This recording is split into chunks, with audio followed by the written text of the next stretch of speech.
Hello, my name is Sandrine. I'd like to talk about relationships somehow, whatever I know from them, and what pains can result from not apologizing, not respecting your partner, not respecting the person in front of you who's given you their heart. I do hate the hypocrisy of people starting a sentence with sorry and then adding if I have hurt you, or if I appear to have hurt you, if what I've said, if you conceived what I said to be hurtful, if I was perceived as hurtful, then I'm sorry.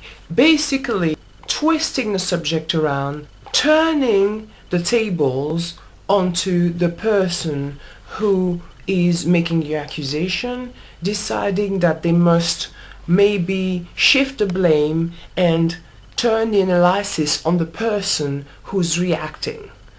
The person who's reacting, the person who's hurt, may be making a big mistake in thinking that they've been hurt. The person who is saying that they hurt probably is not too balanced and probably not too intelligent for interpreting the hurt as actual, as real. You must analyze what the person is saying and accuse them of misinterpreting your actions or your words. The person is not too clever or a bit too hysterical.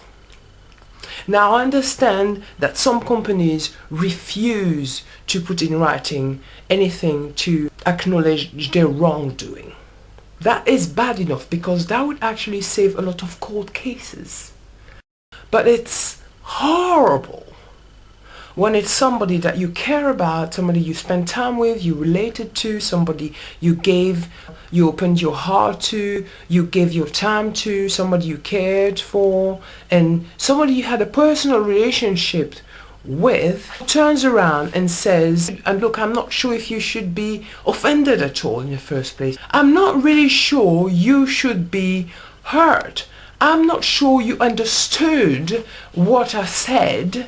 Therefore, I have to put sorry if you perceived my words as hurtful. Sorry if. Another thing I hate is sorry but. So you're not really sorry because you're saying sorry, you've got to negate it. Sorry, but I am right about this. Why are you sorry? Is that an English thing? Forgive me, I don't get it. You have to say sorry in a sentence to make it sound subliminally better.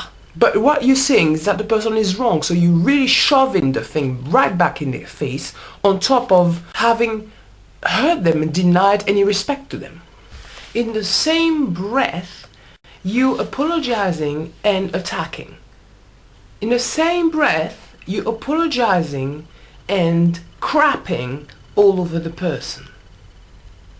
I mean, that is like some kind of immense way to insult somebody. So you give yourself some kind of credit for trying to apologize. You shine yourself up and clean yourself up from blame, but at the same time, you're still throwing insults or hatred. Sorry, but I'm right. Sorry, but you're wrong. Sorry, but I hate you. Brilliant. I think only English people do that. I don't think anybody else in the world does that. You have to respect a certain tradition of politeness. In the same breath, in the same sentence, you're gonna insult somebody and treat them like an imbecile and pretend you're apologizing. That is worse than not apologizing at all. I have stopped speaking to a few friends of mine over the years because they were so irritating and so abusive in their treatment of my personality. People who decided they had to be abusive in one way or another of my time, of my patience, or my kindness. People I put on a high pedestal.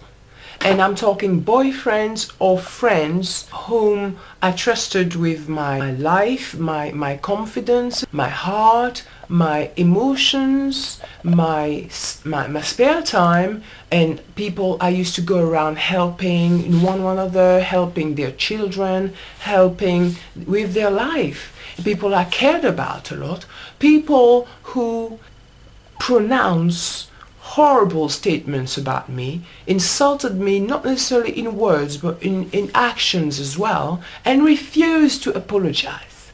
You might as well not exist as far as I'm concerned. You do not exist. You are a cretin. You are refusing to adhere to any rules in society. I'm talking about human rules.